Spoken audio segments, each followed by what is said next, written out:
कभी कभी इतिहास हमें ऐसे लोगों से मिलवाता है जो ना पूरी तरह समाज के भीतर होते हैं, ना पूरी तरह उसके बाहर। व्रात्य ऐसे ही लोग थे।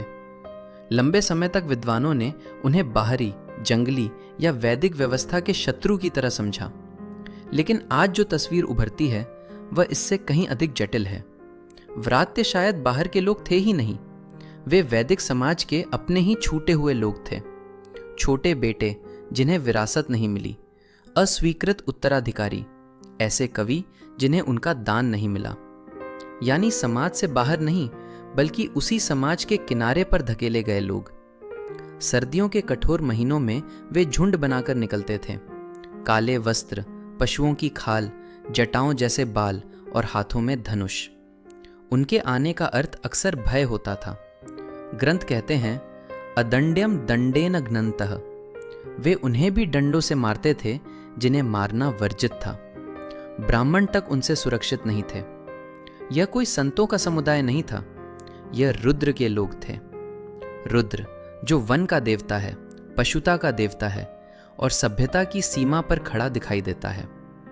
व्रात्य अकेले नहीं चलते थे, उनका एक नेता होता था और उसके पीछे एक पूरा गण। ग्रंथ कहते हैं, ऐन्द्रो वै व्रात्यो मारुतो ग्रामः।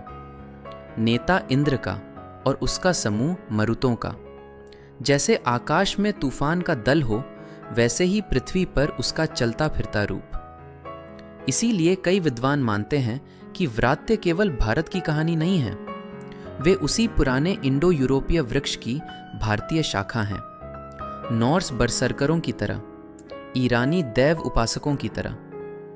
किनारे पर खड़े पुरुष जो कुछ समय के लिए मनुष्य और पशु के बीच की रेखा पर जीते थे। लेकिन भारत की बात यहां अलग हो जाती है, क्योंकि भारत ने इन जंगली पुरुषों के लिए केवल हिंसा का स्थान नहीं बनाया, उसने उनके लिए घर लौटने का मार्ग भी बनाया। उस अनुष्ठान का नाम था व्रात्यस्तोम। इसके बाद वही व्रात्य समाज में लौट सकता था।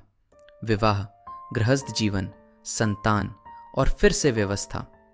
और फिर अथर्ववेद कहता है कि उसी व्रात्य से ब्रह्म और क्षत्र का उदय हुआ, यानी पुरोहिती और राजसत्ता।